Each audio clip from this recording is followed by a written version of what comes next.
Hello students, आज हम chapter start करेंगे solutions. It is again a numerical chapter of physical chemistry. It is very interesting chapter बच्चों, इसमें बहुत मजा आएगा हमें बिकॉज इसमें थ्योरेटिकल कॉन्सेप्ट्स भी हैं, न्यूमेरिकल्स भी हैं और जो थ्योरेटिकल कॉन्सेप्ट्स हैं वो डेली लाइफ से रिलेटेड भी हैं बच्चों। तो इस चैप्टर में एक्चुअली हमें क्या क्या टॉपिक कवर करने हैं। सॉल्यूशंस में बच्चों पहले हमें समझना है व्हाट इज सॉल्यूशन, फिर हम कुछ कॉन्सेंट्रेटेड टर्म्स पढ़ेंगे, normality, molarity, moles, equivalent mass, mole fraction, ठीक है, पीपीएम, ये सब हम पढ़ेंगे, इनके न्यूमेरिकल्स और फॉर्मुलेस पढ़ेंगे। फिर हम बच्चों पढ़ेंगे वेपर प्रेशर, बहुत इंपॉर्टेंट टॉपिक है बच्चों इस चैप्टर का, वेपर प्रेशर, उसको अफेक्ट करने वाले फैक्टर्स, राउल्स लॉ, क्या बच्चों, राउल्स लॉ, बहुत ही ज्यादा फेमस टॉपिक। फिर हम पढ़ेंगे इसमें ideal solution, non ideal solution, Henry's law, colligative properties, want of factor and some extra topics. Okay बच्चों, so let's start chapter solution. Definition of solution: when two or more chemically non-reacting substances, क्या बच्चों, non-reacting substances are mixed together forming homogeneous mixture, the mixture is called solution. बच्चों जब हम दो या दो से ज्यादा नॉन रिएक्टिंग कंपोनेंट्स को मिक्स करते हैं तो होमोजीनस मिक्सचर अगर फॉर्म होता है तो उसे सॉल्यूशंस कहते हैं। क्या कहते हैं? सॉल्यूशंस। बच्चों जैसे अगर हम एग्जांपल की बात करें, मैंने एक ग्लास वाटर में सॉल्ट डिसॉल्व कर दिया, NaCl या टेबल सॉल्ट जिसे हम कहते हैं। हमने एक ग्लास वाटर में जब सॉल्ट डिसॉल्व किया तो सॉल्ट कंप्लीटली डिसॉल्व हो जाता है, through out the solution uniform composition हो जाता है। क्या हो जाता है? वाटर और सॉल्ट अच्छी तरह से मिक्स हो जाते हैं, डिसॉल्व हो जाता है पूरी तरह से। अगर आप हर ड्रॉप को देखोगे तो हर ड्रॉप में आपको वाटर और NaCl का कंपोजिशन सेम नजर आएगा, आपको हर ड्रॉप का टेस्ट सेम नजर आएगा बच्चों। क्यों? क्योंकि NaCl वाटर में हर तरफ एक जैसा मिक्स हो गया, एक जैसा डिसॉल्व हो गया है। ये नहीं कि कहीं ज्यादा कहीं कम, ऐसा नहीं होता है। वाटर में आप शुगर डिसॉल्व करो, यूरिया डिसॉल्व करो, ग्लूकोज डिसॉल्व करो, ये सब अच्छे से मिक्स हो जाते हैं, यूनिफॉर्मली डिस्ट्रीब्यूट हो जाते हैं थ्रू आउट द सॉल्यूशन, एक जैसा कंपोजिशन हो जाता है, सिंगल फेज हो जाता है बच्चों। इसे होमोजीनस मिक्सचर कहते हैं। ठीक है, अगर आप वाटर में सैंड मिक्स कर दो तो क्या सैंड वाटर में पूरी तरह से यूनिफॉर्मली डिसॉल्व हो जाएगा? नहीं होगा, सैंड नीचे सेटल हो जाती है। क्यों? क्योंकि वो वाटर के साथ अच्छे से डिसॉल्व नहीं हो पाती है। ऐसे सॉल्यूशन को हेट्रोजीनस मिक्सचर कहते हैं। वो हमें इस चैप्टर में नहीं पढ़ना है बच्चों, हमें सिर्फ होमोजीनस मिक्सचर के बारे में स्टडी करनी है। क्लियर है? ओके, तो जैसे कि मैंने कहा, देखिए आप, ये वाटर में सपोज आपने सॉल्ट डिसॉल्व किया तो सॉल्ट पूरा यूनिफॉर्मली डिस्ट्रीब्यूट हो गया, अच्छे से डिसॉल्व हो गया। देखो आप, हर तरफ आपको एक जैसा ही सॉल्यूशन नजर आ रहा है, हर ड्रॉप का टेस्ट सेम होगा, कंपोजिशन सेम होगा, यूनिफॉर्म कंपोजिशन होगा, दैट इज होमोजीनस मिक्सचर। तो होमोजीनस मिक्सचर का क्या मीनिंग होता है बच्चों? होमोजीनस मिक्सचर का मीनिंग होता है बच्चों, composition through out the solution is same, composition is uniform throughout the solution, that is the meaning of homogeneous mixture। Clear है? समझ आ रहा है? तो जैसे कि आप देखो इसमें पूरा यूनिफॉर्मली डिस्ट्रीब्यूट हो जाता है, डिसॉल्व हो जाता है सॉल्ट वाटर के अंदर। ओके, क्लियर है? अब बच्चों, when the solution is composed of only two chemical substances, अभी मैंने क्या कहा बच्चों, दो या दो से ज्यादा अगर आप मिक्स करते हो, होमोजीनस सॉल्यूशन अगर बनता है, ठीक है, तो हम उसे होमोजीनस मिक्सचर या सॉल्यूशंस कहते हैं।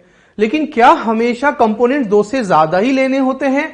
नहीं बच्चों, हम सिर्फ दो कंपोनेंट्स भी ले सकते हैं। और बहुत अच्छी बात यह है कि इस चैप्टर में हमें सिर्फ दो कंपोनेंट्स से रिलेटेड ही बातें करनी है, दो से ज्यादा वाला हमारे चैप्टर में सिलेबस में हमें स्टडी नहीं करना है। ठीक है, जैसे एक ग्लास वाटर में आपने सॉल्ट डिसॉल्व कर दिया, कितने कंपोनेंट हो गए? दो। एक ग्लास वाटर में आपने शुगर डिसॉल्व कर दिया, कितने कंपोनेंट हो गए? दो। आपने वाटर में अल्कोहल ऐड कर दिया, कितने कंपोनेंट हुए बच्चों? दो। इन सबको बाइनरी सॉल्यूशन कहते हैं। क्या कहते हैं? Binary solution. बाइनरी का मतलब ही होता है दो बच्चों। तो जब सिर्फ ओनली दो कंपोनेंट ही डिसॉल्व होते हैं तो उन्हें बाइनरी सॉल्यूशन कहते हैं, और वही हमें इस चैप्टर में स्टडी करना है। ये ध्यान रखने वाली बात हो गई बच्चों। क्लियर? तो एक गिलास वाटर में आपने सॉल्ट डिसॉल्व कर दिया या शुगर डिसॉल्व कर दिया, कोई भी दो कंपोनेंट सिर्फ आप अगर मिक्स करते हो तो बाइनरी सॉल्यूशन। ओके, ठीक है। Similarly it is called ternary. जब आप टोटल 3 कंपोनेंट लेते हो बच्चों तो उसे टर्नरी सॉल्यूशन कहते हैं, लेकिन ये हमें डिटेल में स्टडी नहीं करना है। जैसे एक गिलास वाटर में आपने सॉल्ट डिसॉल्व किया था, 2 कंपोनेंट हुए, अब आप उसमें लेमन डाल दो। क्या डाल दो? लेमन। टोटल कितने कंपोनेंट हो गए? 3, वाटर, सॉल्ट एंड लेमन। ठीक है, 3 कंपोनेंट हो गए, इससे कहते हैं टर्नरी सॉल्यूशन। ओके, अच्छा, अब वाटर, सॉल्ट, लेमन 3 चीजें आप डाल चुके थे, दैट इज टर्नरी हो गया। अगर मैं अब इसमें बच्चों शुगर डिसॉल्व कर दूं, क्या डिसॉल्व कर दूं? शुगर। टोटल कितने कंपोनेंट हो गए? अब 4, water, salt, lemon and sugar. इसे कहते हैं क्वार्टनरी सॉल्यूशन। कौन सा सॉल्यूशन? Quaternary solution. कब? जब टोटल 4 कंपोनेंट्स होते हैं। लेकिन मैं फिर कह रहा हूं, हमें सिर्फ 2 कंपोनेंट्स वाला ही चैप्टर में डिटेल स्टडी करना है। ओके, क्लियर है। नेक्स्ट बच्चों, तो मैंने क्या कहा, हमें पढ़ना है बाइनरी सॉल्यूशन। बाइनरी सॉल्यूशन में सिर्फ 2 ही कंपोनेंट होते हैं, one is known as solute and second component is known as solvent. तो बच्चों सॉल्यूट जो होता है वो सॉल्वेंट में डिसॉल्व होता है। मेरी बात सुनना बच्चों, मैंने क्या बोला? सॉल्यूट सॉल्वेंट में डिसॉल्व होता है, ठीक है। एंड सॉल्वेंट जो होता है वो सॉल्यूट को डिसॉल्व करने की कैपेसिटी रखता है। अच्छे से सुनना बच्चों, मैं क्या बोल रहा हूं? क्या? सॉल्यूट लाइक NaCl वाटर में डिसॉल्व होता है, ठीक है। तो वाटर ने क्या किया? वाटर ने NaCl को अपने अंदर डिसॉल्व किया।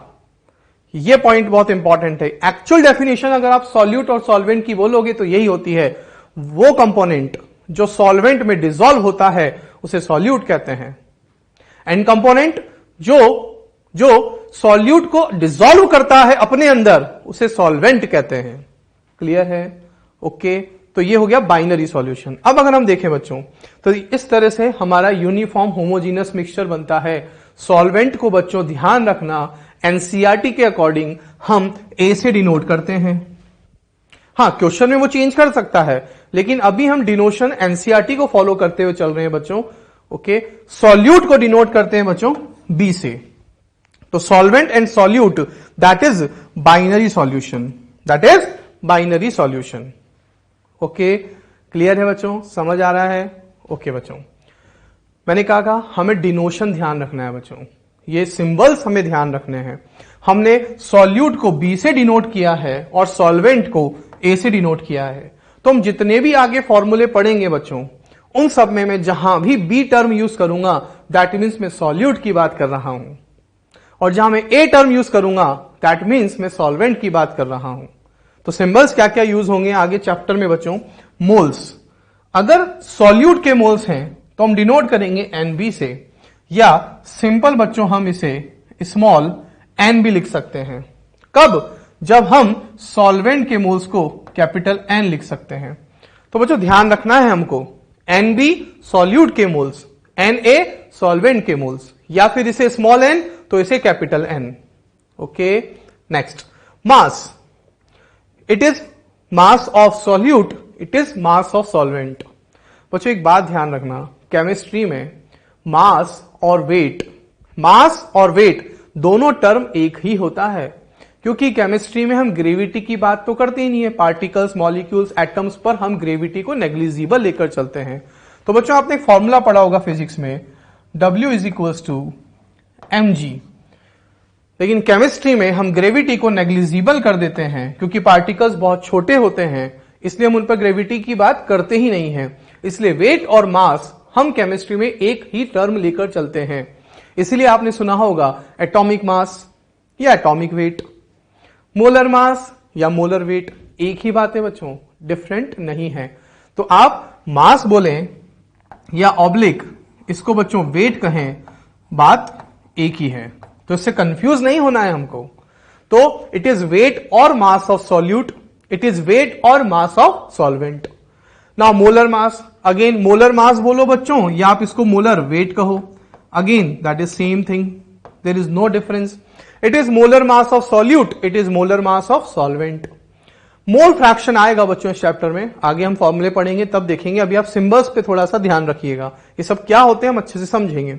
It is mole fraction X B, वैसे इसको नॉर्मली काई कहते हैं बच्चों, क्या कहते हैं इसको, CHI, काई। इसका सही प्रोनाउंसिएशन वैसे बच्चों काई है, चाई नहीं बच्चों, काई। एक्स बी भी हम जनरली कह देते हैं और the sake of our convenience.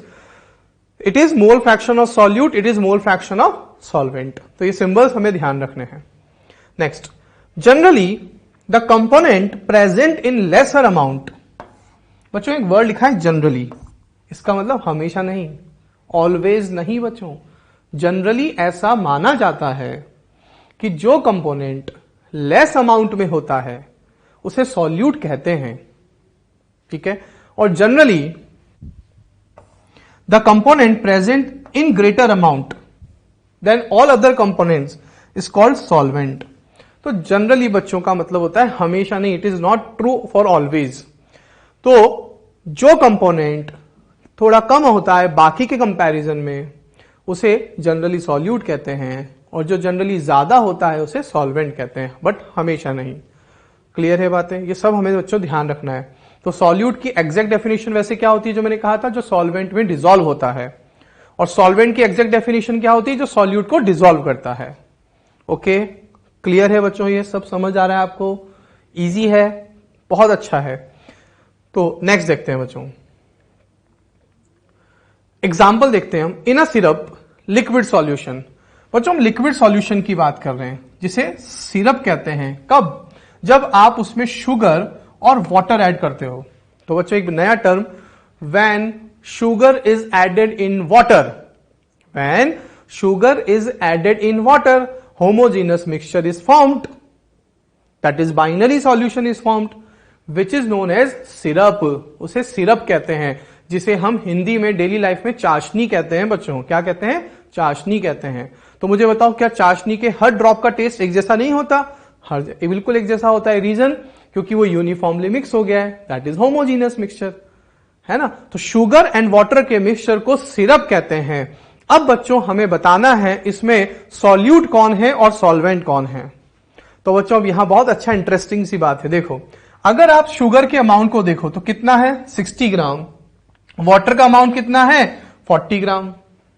अभी वाटर का मास कैसे आया, वाटर तो लिक्विड होता है बच्चों, वाटर की density mass upon volume, water की डेंसिटी हमें पता है, वॉल्यूम हमें पता है, उससे हमने उसका मास निकाल लिया। तो वो बात अभी हम पर हमें ज्यादा ध्यान नहीं देना है। अभी आपको जो मैं समझा रहा हूं सॉल्यूट और सॉल्वेंट, वो समझो, बाकी ये सब चीजें न्यूमेरिकल्स में हम कवर कर लेंगे। तो मुझे बताओ अभी अमाउंट में कौन ज्यादा है। आपको लग रहा होगा शुगर ज्यादा है, वाटर कम है, तो आप कहोगे सर आपने कहा था जो कम होता है वो सॉल्यूट होता है, जो ज्यादा होता है वो सॉल्वेंट होता है। नहीं बच्चों, मैंने कहा था जनरली, बस उसी को मैं आपको क्लियर करने के लिए एग्जांपल समझा रहा हूं। हमेशा नहीं होता कि जो कम होगा वो सॉल्यूट होगा, जो ज्यादा होगा वो सॉल्वेंट होगा, नहीं, हमेशा नहीं। वही बात मैं आपको यहां समझा रहा हूं, ठीक है। तो बच्चों देखो, आप यहां एक पॉइंट लिखा है, physical state of solvent and solution is same. Physical state of solvent and solution is same. हमेशा हमेशा सॉल्यूशन का जो फिजिकल स्टेट होता है और जो सॉल्वेंट का फिजिकल स्टेट होता है वो हमेशा सेम होता है। क्या, सॉल्वेंट और सॉल्यूशन का फिजिकल स्टेट सेम होता है। हम उसी से पता लगाएंगे कि सॉल्यूट कौन और सॉल्वेंट कौन। तो physical state of solvent and solution is same. तो बच्चों आप एक ग्लास वाटर में शुगर डाल दो, एक ग्लास वाटर में शुगर डिसॉल्व कर दिया, तो क्या ये सॉलिड सॉल्यूशन बनता है। सोचो, इमेजिन करो, आपने डेली लाइफ में देखा होगा, हम बिल्कुल यूज करते हैं, एक ग्लास वाटर में आप शुगर को अच्छे से डिसॉल्व कर दो, तो क्या वो सॉलिड हो जाता है पूरा सॉल्यूशन। नहीं बच्चों, लिक्विड सॉल्यूशन ही बनता है।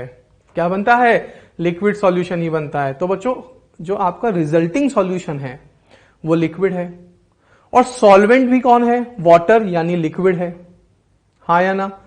तो सॉल्वेंट मैंने डिसाइड कैसे किया, क्योंकि लिक्विड जो सॉल्यूशन बन रहा है वो लिक्विड फॉर्म में है, और जो वाटर है वो भी लिक्विड फॉर्म में है। लेकिन शुगर सॉलिड फॉर्म में है, तो बताओ सॉल्वेंट कौन हुआ फिर? वाटर हुआ, क्योंकि physical state of solvent and solution is same.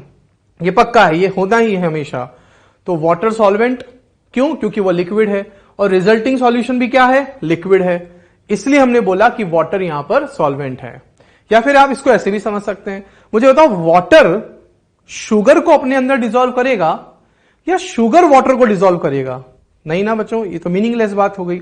Water अपने अंदर शुगर को डिसॉल्व कर रहा है। तो मैंने कहा था ना एग्जैक्ट डेफिनेशन, जो डिसॉल्व करता है अपने अंदर किसी और को उसे सॉल्वेंट कहते हैं। तो वाटर शुगर को अपने अंदर डिसॉल्व कर रहा है, दैट मीन सॉल्वेंट। ऐसे भी डिसाइड कर सकते हैं हम, या फिर physical state of solvent and solution is same, उससे भी डिसाइड कर सकते हैं। तो वाटर लिक्विड है और रिजल्टिंग सॉल्यूशन जो है वाटर में शुगर डालने के बाद वो भी लिक्विड है, that is water is solvent. Clear है? तो यहां water is termed as solvent. तो लाइक दिस, वही बात बच्चों, वाटर में आप शुगर अच्छे से डिसॉल्व करते जाओ करते जाओ करते जाओ, बताओ ये सॉल्यूशन लिक्विड बना या सॉलिड बना? लिक्विड बना आफ्टर डिसोल्यूशन। तो रिजल्टिंग सॉल्यूशन भी लिक्विड। इन दोनों में से लिक्विड कौन है? वाटर, इसलिए उसको सॉल्वेंट कह दिया। ओके, नेक्स्ट एग्जांपल देखते हैं। In a solution of alcohol and water. अब बच्चों अल्कोहल और वाटर दोनों ही लिक्विड है। जब आप दोनों को मिक्स करोगे तो रिजल्टिंग सॉल्यूशन भी लिक्विड ही बनेगा। अब क्या करें? अब यहां तो फिजिकल स्टेट तीनों का ही सेम है, रिजल्टिंग सॉल्यूशन का भी और अल्कोहल वाटर का भी। तो ऐसे केस में बच्चों हम अमाउंट से डिसाइड करेंगे। किससे डिसाइड करेंगे? अमाउंट से। तो देखो अल्कोहल मेरे पास 10 ml है और वाटर मेरे पास 20 ml है, तो बताओ ज्यादा कौन? वाटर। इसलिए यहां भी सॉल्वेंट कौन हुआ? Water is solvent and alcohol will be solute. Like this, जब आप अल्कोहल को ड्रॉप वाइज वाटर में ऐड करते जाओगे तो अल्कोहल कम है, वाटर ज्यादा है, तो वाटर सॉल्वेंट है और अल्कोहल सॉल्यूट है। यहां अल्कोहल, वाटर और रिजल्टिंग सॉल्यूशन तीनों लिक्विड हैं, इसलिए अभी हम फिजिकल स्टेट से डिसाइड नहीं कर पाएंगे, इसलिए हम अमाउंट से डिसाइड करेंगे। तो जो ज्यादा वो सॉल्वेंट, जो कम वो सॉल्यूट। यहां आप उल्टा कर दो, अगर आप अल्कोहल को 20 ml ले लो, क्या बच्चों? अगर आप अल्कोहल को 20 ml ले लोगे तो क्या होगा? और आप वाटर को 10 ml ले लो। अब मुझे बताइए बच्चों, आप कौन सॉल्वेंट है और कौन, ये एग्जाम्पल थर्ड हो गया बच्चों, और कौन सॉल्वेंट है और कौन सॉल्यूट है। जस्ट रिवर्स कर दिया मैंने अमाउंट, ये भी लिक्विड, ये भी लिक्विड, रिजल्टिंग सॉल्यूशन भी लिक्विड। तो फिजिकल स्टेट से तो हम डिफाइन कर नहीं पा रहे हैं, इसलिए अब हम अमाउंट को देखेंगे। बच्चों ये ज्यादा है तो अब अल्कोहल हो गया सॉल्वेंट, और वाटर कम है तो बच्चों ये हो गया सॉल्यूट। क्लियर? तो जब फिजिकल स्टेट सेम हो तो अमाउंट से बात करेंगे, जब फिजिकल स्टेट डिफरेंट हो फिर अमाउंट के अकॉर्डिंग नहीं देखेंगे, हम फिजिकल स्टेट के अकॉर्डिंग देखेंगे। Water physical state liquid, resulting भी लिक्विड, इसलिए वाटर सॉल्वेंट। क्लियर है? समझ आ रहा है बच्चों? ओके, तो इस तरह से हमें देखना है। इंपॉर्टेंट बातें हैं बच्चों, ये सब बहुत अच्छे से आपको समझनी है। बच्चों ये है टाइप्स ऑफ सॉल्यूशन। कौन? Types of solution. 3 टाइप के सॉल्यूशंस होते हैं बच्चों, gaseous solution, liquid solutions and solid solutions. अगर हम इस चैप्टर की बात करें तो हमने कहा बाइनरी सॉल्यूशन पढ़ेंगे, तो देखो ये सारे बाइनरी सॉल्यूशन है, 2-2 कंपोनेंट हैं, सॉल्यूट एक, सॉल्वेंट एक। ठीक है, लेकिन इन तीनों में भी, गैसियस, लिक्विड एंड सॉलिड में भी, हमें इस चैप्टर में जो सबसे ज्यादा एक्चुअली पढ़ना है वो है बच्चों ये वाला, लिक्विड, सॉलिड इन लिक्विड, और थोड़ा बहुत बच्चों ये वाला। तो एक्चुअली हम बच्चों इस चैप्टर में लिक्विड सॉल्यूशंस की बात करेंगे। किसकी बात करेंगे? लिक्विड सॉल्यूशंस की हम बात करेंगे। बट हमें याद सारा होना चाहिए, क्वेश्चंस पूछ लिए जाते हैं। Gaseous solution, gas solute, gas solvent, example oxygen, nitrogen, दोनों गैस। लिक्विड को आप गैस में डिसॉल्व कर रहे हो तो गैस ज्यादा है, लिक्विड कम है। Chloroform mix with nitrogen gas, ठीक है, एग्जांपल्स हैं। Solid in gas, camphor in nitrogen gas, gas in liquid, liquid in liquid, solid in liquid, ये इनके एग्जांपल्स हैं बच्चों। तो ये आपको एज सच रटने की जरूरत नहीं, आप बहुत इजीली समझ सकते हो। ऑक्सीजन गैस है, वाटर लिक्विड है, इथेनॉल लिक्विड है, वाटर लिक्विड है, ग्लूकोज सॉलिड है, वाटर लिक्विड है। ऐसे solid solutions, gas in solid, liquid in solid, solid in solid. बच्चों आप अगर आप ध्यान रखो तो ये जो नाम मैंने रखा है सॉल्यूशन का जो नाम हमने रखा है वो बताओ किसके अकॉर्डिंग रखा है? सॉल्वेंट के अकॉर्डिंग रखा है, क्योंकि सॉल्वेंट जनरली ज्यादा होता है, तो जो ज्यादा होता है उसी के अकॉर्डिंग सॉल्यूशन का नाम रख दिया। यहां तीनों में सॉल्वेंट गैस है इसलिए गैसियस सॉल्यूशन, यहां तीनों में सॉल्वेंट लिक्विड है इसलिए लिक्विड सॉल्यूशंस, यहां तीनों में सॉल्वेंट सॉलिड है इसलिए सॉलिड सॉल्यूशंस। ओके, सबसे ज्यादा इंपॉर्टेंट कौन सा है बच्चों? लिक्विड सॉल्यूशन, जो हमें एक्चुअली चैप्टर में डिटेल में स्टडी करना है। ओके, तो आप इसको अच्छे से कॉपी कीजिए, समझिए और इनको लर्न कीजिए। बच्चों अब हम स्टार्ट करते हैं कॉन्सेंट्रेशन टर्म्स। बच्चों कॉन्सेंट्रेशन टर्म्स का मतलब कि जब आप केमिस्ट्री लेबोरेटरी में देखते हैं तो केमिस्ट्री लेबोरेटरी में अगर आप देखेंगे तो हर केमिकल्स और हर सब्सटेंस में कुछ ना कुछ अमाउंट या क्वांटिटी या टर्म्स लिखे होते हैं। Normality, molarity, mole fraction, deci normal, deci molar, deci molal, semi molar. तो इन सब का क्या मीनिंग है बच्चों, वो एक्चुअली हमें समझना है। फॉर्मूलेज हैं बच्चों, यहां आपको फॉर्मूले लर्न करने हैं, मैं आपको समझा रहा हूं, फिर आपको फॉर्मूले लर्न करने हैं डायरेक्ट, और फिर हम उनके न्यूमेरिकल्स क्वेश्चंस की प्रैक्टिस करेंगे। ओके, ठीक है। जैसे कि बच्चों अगर मैं बात कहूं, हम अगर कफ सिरप की बात करें, कफ सिरप में अगर आप देखोगे तो कुछ ना कुछ अमाउंट पीछे की तरफ लिखा होता है, परसेंटेज W/V या percentage small w upon capital W। हर जगह बच्चों जितनी भी आप मेडिसिन लेकर आते हैं, सिरप लेके आते हैं, लिक्विड इंजेक्शंस होते हैं, उन सब पे कुछ ना कुछ कॉन्सेंट्रेशन टर्म्स लिखा होता है। एक्चुअली वो क्या होते हैं वही हमें समझना है। ओके, सो स्टार्ट करते हैं सबसे पहले बच्चों नॉर्मेलिटी। नॉर्मेलिटी का बच्चों क्या मीनिंग है? द नंबर ऑफ इक्विवेलेंस और ग्राम इक्विवेलेंस। बच्चों दोनों एक ही टर्म है, आप ग्राम इक्विवेलेंस कहो या इक्विवेलेंस कहो, एक ही बात है। बच्चों ये सब हम कहीं ना कहीं मोल चैप्टर में भी थोड़ा सा आइडिया लेते हैं, पढ़ते हैं, बट यहां हमें फॉर्मूलेज अलग से देखने हैं। द नंबर ऑफ इक्विवेलेंस और gram equivalents of solute present in 1 litre of solution is known as normality of the solution. तो क्या है इसका formula? Number of gram equivalents, gram equivalents को बच्चों इक्विवेलेंस भी कहते हैं, ऑफ सॉल्यूट, ध्यान रखना, of solute divided by volume of solution. और बच्चों यहां जो वॉल्यूम लेना है सॉल्यूशन का वो हमें लीटर में ही लेना है। किस में लेना है? लीटर में ही यूज करना है। मींस अगर किसी और यूनिट में वॉल्यूम गिवन हुआ तो we have to change it into litre. ठीक है, तो ये फॉर्मूला है। और ऊपर मास भी हमको बच्चों ग्राम में ही लेना है, ये कंपलसरी है, फिक्स है ये फॉर्मूला। तो क्या बच्चों इसको डिफाइन कैसे करेंगे कि 1 लीटर सॉल्यूशन में, कि सपोज मेरे पास ये एक सॉल्यूशन है जिसका वॉल्यूम है 1 लीटर। इस 1 लीटर सॉल्यूशन में सॉल्यूट के जितने भी ग्राम इक्विवेलेंस होंगे, 1 लीटर सॉल्यूशन में सॉल्यूट के जितने भी ग्राम इक्विवेलेंस होते हैं उसे नॉर्मेलिटी कहते हैं। क्या कहते हैं? नॉर्मेलिटी कहते हैं। तो ये बच्चों नॉर्मेलिटी का बेसिक फॉर्मूला हो गया, इंपॉर्टेंट है, ये आपको लर्न करना है डायरेक्ट, ये तो आपको लर्न करना ही है। अब बात आती है sir what is gram equivalent, ये ग्राम इक्विवेलेंट क्या है? तो बच्चों ग्राम इक्विवेलेंट को मैं शॉर्ट में जीई लिख रहा हूं। क्या बच्चों? ग्राम इक्विवेलेंट को मैं शॉर्ट में जीई लिख रहा हूं। तो ग्राम इक्विवेलेंट इक्वल्स टू होता है weight of solute divided by equivalent weight of solute. क्या होता है gram equivalent? Gram equivalent is weight of solute divided by equivalent weight of solute. ठीक है, तो जब मैं इसको यहां पे पुट कर दूंगा इस जगह पर तो मेरे पास रिलेशन आएगा ये। जैसा कि मैंने कहा था केमिस्ट्री में वेट और मास टर्म एक ही है, तो वेट कहो या मास कहो, तो mass of solute upon equivalent mass of solute. देखो मैंने पुट कर दिया, तो ग्राम इक्विवेलेंट की जगह हमने पुट कर दिया मास of solute upon equivalent mass of solute. ठीक है, और वॉल्यूम की जगह पर बच्चों वॉल्यूम।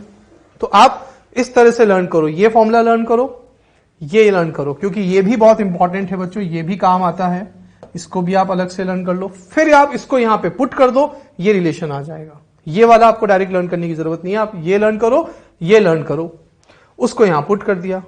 ठीक है, नेक्स्ट इक्विवेलेंट मास क्या होता है बच्चों? इक्विवेलेंट मास इक्वल्स टू होता है molar mass upon valency factor. Equivalent mass equals to molar mass upon valency factor. तो बच्चों एक तरह से अगर देखा जाए तो इस फॉर्मूले के अंदर भी 2 और छोटे रिलेशन हैं। क्या? देखो, normality equals to gram equivalent upon volume of solution. Gram equivalent equals to weight upon equivalent, और जो इक्विवेलेंट मास है वो भी किसके इक्वल होता है, molar mass upon valency factor. ठीक है, अब sir what is valency factor, वैसे ही हम मोल में पढ़ते हैं, बट बच्चों मैं आपको इस चैप्टर में वैलेंसी फैक्टर का थोड़ा सा ब्रशअप करवा दूंगा, थोड़ा रिवाइज करवा दूंगा, तो हमें थोड़ा जल्दी से समझ आएगा, फिर हमें न्यूमेरिकल्स में उसका यूज क्योंकि करना होगा। ठीक है, तो ये रिलेशन से हमें लर्न करने हैं। बच्चों यूनिट की बात करें तो नॉर्मेलिटी की यूनिट को या तो सिंपल एन से लिख दिया जाता है, ये भी एक यूनिट है, ऐसे भी लिख दिया जाता है स्मॉल एन। जैसे सपोज मेरा आंसर आया 10 सॉल्व करने पर, तो हम लिख देंगे 10n, 20 आया तो 20n, या फिर ग्राम इक्विवेलेंट को लिखते हैं इक्विवेलेंट, क्या लिखते हैं, इक्विवेलेंट डॉट, और फिर वॉल्यूम की यूनिट लीटर ही लेनी है, ऊपर जाएगा लीटर इनवर्स, तो यूनिट क्या हो गई बच्चों, equivalent litre inverse, equivalent litre inverse, या फिर कैपिटल एन। ठीक, तो ये बच्चों लर्न करने हमें फॉर्मूले इंपॉर्टेंट है, you have to learn it. बच्चों नेक्स्ट पॉइंट आता है, normality is temperature dependent because it involves volume of solution. बच्चों ये वाला क्वेश्चन भी बहुत पूछा जाता है कि which of the following quantity या टर्म इज टेम्परेचर डिपेंडेंट और इंडिपेंडेंट।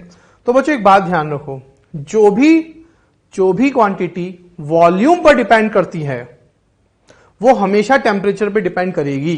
क्यों, क्योंकि अगर आप टेम्परेचर इंक्रीज करोगे या डिक्रीज करोगे तो वॉल्यूम भी इंक्रीज या डिक्रीज होगा। ठीक है, क्योंकि टेम्परेचर और वॉल्यूम एक दूसरे के ऊपर डिपेंड करते हैं। तो अगर आप देखो तो नॉर्मेलिटी वॉल्यूम पे डिपेंड कर रहा है, तो जब आप टेम्परेचर चेंज करोगे तो वॉल्यूम चेंज होगा, इसीलिए नॉर्मेलिटी भी चेंज होगी। इसलिए हम कह रहे हैं normality is temperature dependent because it involves volume of solution. Clear है बच्चों, समझ आया फॉर्मूला। एक बार हम आपको सारे फॉर्मूले समझा रहा हूं बच्चों मैं आपको, फिर हम उनके वन बाय वन न्यूमेरिकल्स करेंगे, तो आप इनको अच्छे से नोट कीजिए, समझिए और लर्न कीजिए। अब हम बच्चों यहां पर नेक्स्ट फॉर्मूला देखते हैं, मोलैरिटी। ये तो बहुत ही कॉमन है बच्चों, ये हम कई चैप्टर से पढ़ते हुए आए हैं। मोलैरिटी की डेफिनेशन क्या है, the number of moles of solute, the number of moles of solute present in 1 litre solution is called its molarity. Formula क्या हो गया, number of moles of solute upon volume of solution. Now what is moles बच्चों, moles क्या होते हैं, तो बच्चों मोल equals to होते हैं गिवन मास अपॉन मोलर मास। क्या होता है फॉर्मूला बच्चों मोल का, मोल का फॉर्मूला होता है गिवन मास अपॉन मोलर मास। ठीक है, इस तरह से। तो मोलैरिटी इक्वल्स टू, देखो हमने क्या किया, मोल्स की जगह mass divided by molar mass, तो ये हो गया बच्चों मेरा मोल, क्या हो गया ये मोल, और इनटू वॉल्यूम की जगह पे वॉल्यूम हो गया बच्चों। क्लियर है, समझ आ रहा है, ये फॉर्मूले बहुत बेसिक है। यूनिट, मोल की जब यूनिट लिखते हैं बच्चों, क्या जब मोल को यूनिट फॉर्म में लिखते हैं तो फिर ई हटा देते हैं उसमें से, सिंपल लिखते हैं मोल, MOL। तो मोल की यूनिट MOL पर लीटर यानी लीटर इनवर्स, या फिर हम इसको कैपिटल M से भी डिनोट कर सकते हैं। तो ये बच्चों इसकी यूनिट हो गई। Again molarity is temperature dependent because it involves volume of solution. Same बात जैसा हमने नॉर्मेलिटी में कहा था, मोलैरिटी वॉल्यूम पे डिपेंड कर रहा है, इसलिए मोलैरिटी टेम्परेचर पे भी डिपेंड करेगा। तो molarity is temperature dependent because it involves volume of solution. Clear, तो मोलैरिटी का फॉर्मूला हो गया मोल्स अपॉन वॉल्यूम ऑफ सॉल्यूशन। मोल्स किसके, सॉल्यूट के, ये भी ध्यान रखना, सॉल्यूट के मोल्स। वॉल्यूम किसका, सॉल्यूशन का। Moles equals to mass upon molar mass, put किया वॉल्यूम की जगह वॉल्यूम। यूनिट मोल पर लीटर या capital M। Molarity temperature dependent because it involves volume of solution. Okay, learn करने बच्चों, ये भी इंपॉर्टेंट फॉर्मूला हो गया बेसिक। ठीक है, ओके नेक्स्ट देखते हैं, relation between normality and molarity. हमने दो फॉर्मूले पढ़े, नॉर्मेलिटी एंड मोलैरिटी। अब दोनों में रिलेशन क्या होता है वो देखते हैं बच्चों। देखो ये नॉर्मेलिटी का फॉर्मूला पढ़ा हमने, ये हमने मोलैरिटी का फॉर्मूला पढ़ा। ठीक, अब हम क्या करते हैं, दोनों फॉर्मूले को डिवाइड कर देते हैं। क्या कर देते हैं, दोनों जब भी किसी में रिलेशन निकालना हो फॉर्मूले में तो दोनों फॉर्मूले को डिवाइड कर देते हैं। डिवाइड कर दिया, अब सेम क्या कट जाएगा, मास से मास सॉल्यूट का कट जाएगा, वॉल्यूम से वॉल्यूम कट जाएगा। क्या आएगा बच्चों मेरे पास? मेरे पास यहां से आएगा molar mass divided by equivalent mass, है ना। मास से मास कट गया, वॉल्यूम से वॉल्यूम कट गया, मोलर मास ऊपर चला गया, इक्विवेलेंट मास नीचे आ गया, ये मेरे पास आया। अब बच्चों हम जानते हैं इक्विवेलेंट मास इक्वल्स टू क्या होता है? क्या होता है equivalent mass equals to? Molar mass upon valency factor. Equivalent mass equals to molar mass upon valency factor. इसको बच्चों मैं यहां पे पुट कर दूंगा तो मेरे पास क्या आ जाएगा? देखो जैसे ही मैंने पुट किया, normality equals two upon molarity molar mass. इस इक्विवेलेंट मास को मैंने यहां पुट किया तो molar mass divided by valency factor. Divided by valency factor कहां चला जाएगा बच्चों? ऊपर। मोलर मास से मोलर मास कैंसिल हो गया, मेरे पास ये रिलेशन आ गया, मोलैरिटी को उधर ले गए। और ये बहुत फेमस, बहुत छोटा है रिलेशन, लेकिन बहुत इंपॉर्टेंट है केमिस्ट्री में। ये मैक्सिमम फिजिकल केमिस्ट्री में सबसे ज्यादा यूज होने वाला इंपॉर्टेंट चैप्टर है। ये तो हमें डायरेक्ट लर्न होना ही चाहिए, बार बार आपको डेरिवेशन करने की जरूरत नहीं, कैसे लाए हम, ये तो बेसिक कॉन्सेप्ट समझने के लिए मैं आपको बता रहा हूं ताकि हमें कॉन्सेप्ट ध्यान रहे। बट अदरवाइज ये रिलेशन अब आपको डायरेक्ट लर्न करना है बस।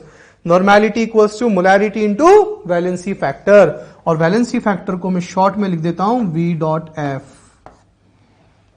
ठीक है, तो दोनों को डिवाइड किया, पहले ये आया, इक्विवेलेंट मास की जगह मैंने ये पुट कर दिया, फिर मेरे पास ये आया, मोलर मास से मोलर मास कट गया, इसको इधर ले आया, ये रिलेशन आ गया। क्लियर? तो रिलेशन हमें डायरेक्ट लर्न करना है। तो अभी तक हमने क्या क्या पढ़ा? 3 फॉर्मूले पढ़े। एक normality, number of gram equivalents of solute upon volume of solution, ठीक। Gram equivalent equals to weight upon equivalent mass, equivalent mass equals to molar mass upon valency factor. ये तो हो गया पूरा एक नॉर्मेलिटी का कॉन्सेप्ट। फिर molarity equals two moles of solute upon volume of solution in litre, दो, और फिर इन दोनों में ये रिलेशन। क्लियर? ओके। तो बच्चों अब देखो वैलेंसी फैक्टर, वैसे तो ये आप मोल चैप्टर में पढ़ लेते हैं, पर फिर भी मैं आपको यहां थोड़ा रिवाइज करवा देता हूं। वैलेंसी फैक्टर, सबसे पहले बच्चों फॉर एसिड, एसिड के लिए जो वैलेंसी फैक्टर होता है वो होता है उसकी बेसिसिटी के इक्वल। एसिड का जो वैलेंसी फैक्टर होता है वो उसकी बेसिसिटी के इक्वल होता है। बेसिसिटी का मतलब total number of replaceable H+ ions. जैसे हम एग्जांपल्स देखते हैं, देखिए बच्चों, HCl में हाउ मेनी रिप्लेसेबल H+? 1, तो वैलेंसी फैक्टर 1। H2SO4 में कितने रिप्लेसेबल H? 2, H2SO4 में 2, तो वैलेंसी फैक्टर 2। H2C2O4 ये कौन है बच्चों? It is oxalic acid. कौन है बच्चों? ये ऑक्सैलिक एसिड। ऑक्सैलिक एसिड में कितने रिप्लेसेबल H हैं? 2, वैलेंसी फैक्टर 2। तो किसी भी एसिड में जितने भी रिप्लेसेबल H होते हैं वही उसका वैलेंसी फैक्टर होता है। इसमें कितने रिप्लेसेबल H हैं बच्चों? 1। आप कहोगे सर ये भी तो है। नहीं बच्चों, याद करो ऑर्गेनिक और इनऑर्गेनिक का कॉन्सेप्ट। कार्बन और हाइड्रोजन की इलेक्ट्रोनेगेटिविटी सेम होती है, ऑलमोस्ट सेम होती है। कार्बन और हाइड्रोजन की इलेक्ट्रोनेगेटिविटी ऑलमोस्ट सेम होती है, इसलिए इनके बीच का बॉन्ड पोलर नहीं नॉन पोलर होता है। ये अनचार्ज्ड होता है, ये आयनाइज नहीं होता है, ये H+ की फॉर्म में नहीं निकलता है।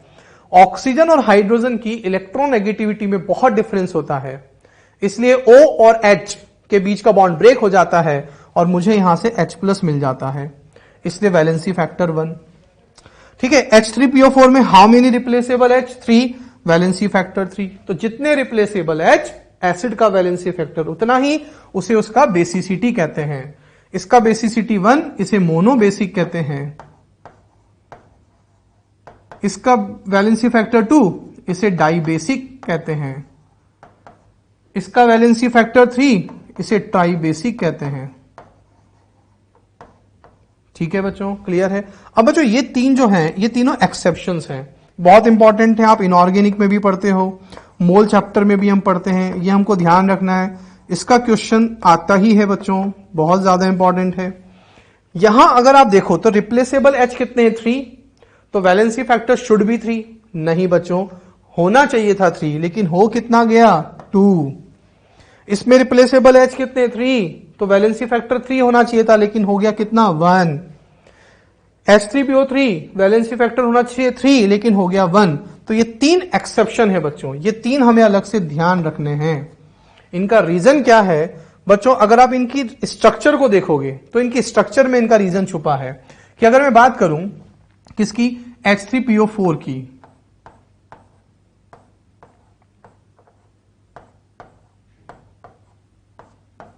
बच्चों ये हुआ हमारा H3PO4। पहले मैं ये समझा रहा हूं। H3PO4 में ये वाला हाइड्रोजन, ये वाला हाइड्रोजन और ये वाला हाइड्रोजन, तीनों हाइड्रोजन ऑक्सीजन से अटैच्ड है। ऑक्सीजन की इलेक्ट्रोनेगेटिविटी हाइड्रोजन से बहुत ज्यादा है, ठीक है, तो बॉन्ड ब्रेक हो जाएगा, तो मुझे यहां से 3 H+ मिल जाएंगे, 1 2 3। तो ये तो नॉर्मल हुआ, ये एक्सेप्शन नहीं हुआ। 3 H थे, तीनों निकल गए। लेकिन अगर मैं H3PO3 की बात करूं बच्चों, किसकी बात करूं? H3PO3 की अगर मैं बात करूं बच्चों, तो H3PO3 में मेरे पास स्ट्रक्चर होता है इस तरह से। ये बच्चों मेरा स्ट्रक्चर हुआ H3PO3 का। बताओ इसमें ऑक्सीजन से डायरेक्टली कितने हाइड्रोजन अटैच्ड हैं? सिर्फ 2। तो ये दोनों हाइड्रोजन तो in the form of H+ निकल जाएंगे।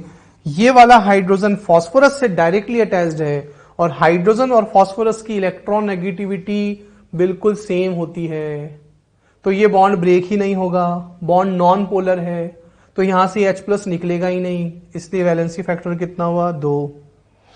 H3PO2 की अगर आप बात करोगे बच्चों, तो H3PO2 में क्या होगा? अब आप समझ गए होंगे वैसे। H3PO2 में बच्चों होता है मेरे पास ये इस तरह से। अब बताओ इसमें रिप्लेसेबल H कितने हैं मेरे पास? सिर्फ ये वाला, क्योंकि ये ऑक्सीजन से डायरेक्टली अटैच्ड है, ये दोनों फास्फोरस से अटैच्ड है, तो ये वाला निकलेगा। जो ऑक्सीजन से अटैच्ड है ये दोनों नहीं निकलेंगे, तो वैलेंसी फैक्टर हो गया 1। ठीक है, तो ये रीजन हुआ, जो एक्चुअली इनऑर्गेनिक में आप डिटेल में पढ़ते हो, ठीक है, बट हाँ फिर भी हमें याद होना चाहिए। बट अब आप यहां इस चैप्टर में अगर आप बात करो, फिजिकल केमिस्ट्री में अगर आप ध्यान रखो, तो आपको डायरेक्ट याद रखना है इसका 2, इसका 1, और ये होता है बच्चों बोरिक एसिड। कौन है बच्चों? ये बोरिक एसिड, जिसे ऑर्थोबोरिक एसिड भी कहते हैं। कौन है ये? Boric acid. इसका वैलेंसी फैक्टर भी आपको डायरेक्ट लर्न करना है 1। ये 3 एक्सेप्शन है, इंपॉर्टेंट है। ओके, अब हम बात करते हैं बच्चों बेस। बेस का वैलेंसी फैक्टर होता है उसकी एसिडिसिटी के इक्वल। किसके equal? Acidity. What is acidity? Total number of replaceable OH- ions. जैसे एग्जांपल देखें बच्चों हम अगर, तो देखो NaOH में कितने रिप्लेसेबल OH हैं? 1, ये रहा, तो वैलेंसी फैक्टर 1। इसमें कितने रिप्लेसेबल OH हैं? 2, तो वैलेंसी फैक्टर 2। इसमें कितने रिप्लेसेबल OH हैं? 3, तो वैलेंसी फैक्टर हो गया 3। तो जितने OH उतना वैलेंसी फैक्टर, इसमें कोई एक्सेप्शन नहीं है। बस ये एसिड में 3 एक्सेप्शन है जो आपको ध्यान रखने हैं, लर्न करने हैं। क्लियर है? समझ आ रहा है? अब हम बात करते हैं बच्चों आयंस। पहले हमने पढ़ा एसिड का वैलेंसी फैक्टर, फिर हमने पढ़ा बेस का, अब हम पढ़ रहे हैं आयंस का वैलेंसी फैक्टर। आयंस का वैलेंसी फैक्टर होता है मैग्नीट्यूड ऑफ टोटल चार्ज, यानी सिर्फ आपको वैल्यू लेनी है, साइन नहीं लेना है। बहुत इजी है, देखो एग्जांपल्स देखते हैं। बताओ फॉस्फेट में चार्ज कितना है? -3 है, लेकिन आपको साइन नहीं लेना है, आपको सिर्फ वैल्यू लेनी है, मैग्नीट्यूड लेना है, तो वैलेंसी फैक्टर हो गया 3। सल्फेट पे चार्ज -2, तो वैलेंसी फैक्टर कितना? 2। कार्बोनेट पर चार्ज तो है -2, लेकिन आपको सिर्फ वैल्यू लेनी है, मैग्नीट्यूड लेना है 2। Mg+2 valency factor 2। NO+ valency factor 1। Na+ valency factor 1। बहुत इजी। तो आयन का वैलेंसी फैक्टर उस पर जो टोटल चार्ज होता है उसका मैग्नीट्यूड। क्लियर है? तो ये हुआ आयंस का वैलेंसी फैक्टर। अब आता है last, valency factor for salts. ये इंपॉर्टेंट है बहुत ज्यादा इस चैप्टर में बच्चों, ये बहुत ज्यादा काम आएगा, और एक एसिड्स का बहुत सबसे ज्यादा काम आएगा। तो सॉल्ट्स का वैलेंसी फैक्टर क्या होता है? Magnitude of total charge on either cation और एनायन, मतलब कैटायन या एनायन, कैटायन या एनायन का जो टोटल चार्ज होगा उसका जो मैग्नीट्यूड होगा उसे यहां पर हम वैलेंसी फैक्टर कहते हैं। कैसे बच्चों? देखते हैं एग्जांपल। देखिए ये एग्जांपल है Al2SO4 होल थ्राइस। इसका हमें वैलेंसी फैक्टर बताना है, तो बच्चों पहले हमें इसको आयनाइज करना आना चाहिए। बहुत इंपॉर्टेंट है, हम आयनिक इक्विलिब्रियम में भी पढ़ते हैं, जब सॉल्युबिलिटी प्रोडक्ट पढ़ते हैं, किसी भी सॉल्ट को आयनाइज कैसे करते हैं। तो बच्चों मैं पहले आपको आयनाइज करना सिखा देता हूं। सॉल्ट का जनरल फॉर्मूला होता है AXBY। क्या होता है? AXBY। इसको आयनाइज करने का एक मेथड है, वो मैं आपको सिखा रहा हूं। नीचे जो X होता है ना बच्चों, पहले उसको आगे लेकर आते हैं, तो XA हो गया, ठीक है। और ये जो Y होता है बच्चों, ये इस B के आगे आ जाता है, लाइक दिस, YB। ये मेथड है बच्चों, याद रखना है। फिर ये जो Y है, ये इधर इसकी पावर में जाता है, क्रॉस ऊपर, ये हो जाता है +Y। और ये जो X होता है बच्चों, ये इसकी पावर में जाता है, ये हो जाता है -X। ठीक है बच्चों, इस तरह से किसी भी सॉल्ट को आयनाइज करते हैं। ये X आगे आया XA, Y आगे आया YB, फिर ये Y पावर में जाके +Y हो जाता है, और ये X पावर में जाके -X हो जाता है। उसी को हम फॉलो करके यहां एल्यूमिनियम सल्फेट को आयनाइज करेंगे। देखो ये 2 बच्चों इसके आगे आया 2Al, ये 3 इसके आगे आया 3SO4। बच्चों अगर ये आयनाइजेशन हमने गलत कर दिया तो हम चार्ज गलत कर देंगे, और चार्ज गलत हो जाएगा तो वैलेंसी फैक्टर गलत हो जाएगा। ये जो 3 है बच्चों, ये 3 इसकी पावर में आ जाएगा, +3 हो गया। ये 2 सल्फेट की पावर में आएगा, माइनस हो जाएगा। अब मुझे बताओ कैटायन का टोटल चार्ज कितना है? एक एल्यूमिनियम पे +3, तो 2 पे कितना हुआ? 2 × +3 +6। ठीक है, एक सल्फेट पे -2, तो 3 पर 3 × -2, टोटल कितना हुआ? -6। लेकिन आपको सिर्फ मैग्नीट्यूड लेना है, लेकिन या तो कैटायन का या एनायन का, आइदर कैटायन या एनायन। क्यों?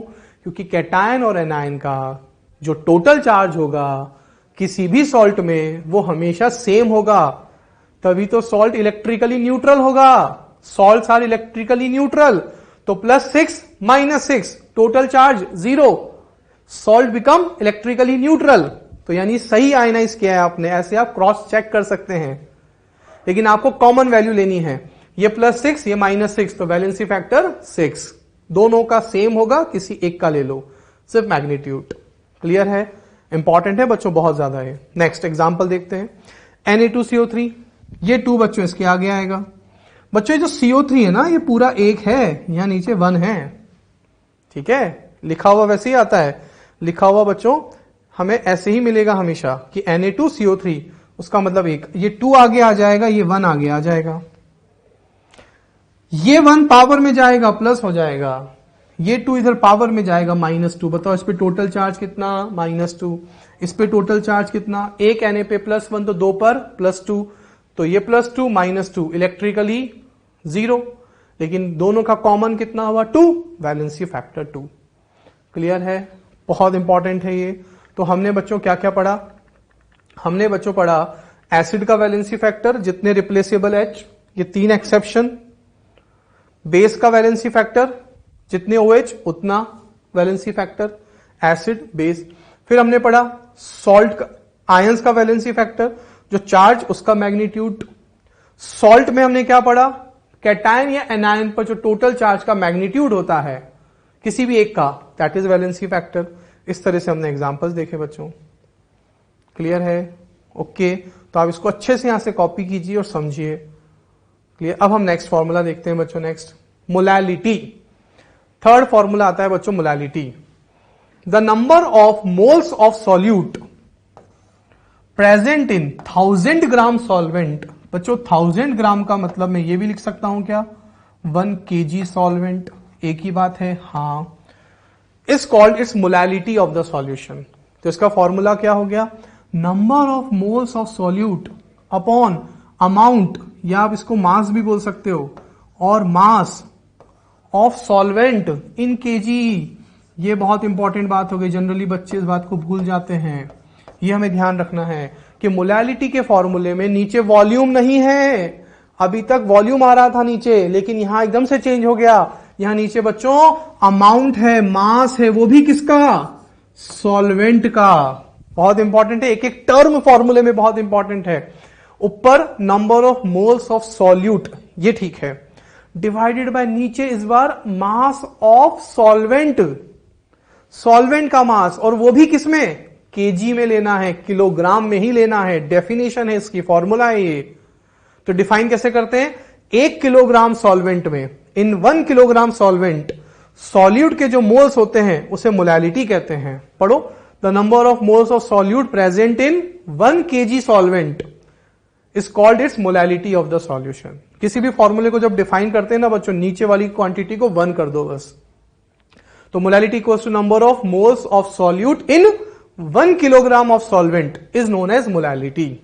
ठीक है, बहुत इंपॉर्टेंट बात होगी। अब हम जानते हैं क्या कि हमें जनरली क्वेश्चंस में मास जो होता है वो ग्राम में गिवन होता है। अगर केजी में गिवन है तो हम डायरेक्ट पुट कर देंगे, लेकिन अगर मास मुझे क्वेश्चन में ग्राम में गिवन है, किस में गिवन है, ग्राम में गिवन है। सपोज मुझे गिवन हुआ 10 ग्राम और मुझे उसको केजी में रखना है, तो मैं क्या करूंगा फिर, डिवाइडेड बाय 1000।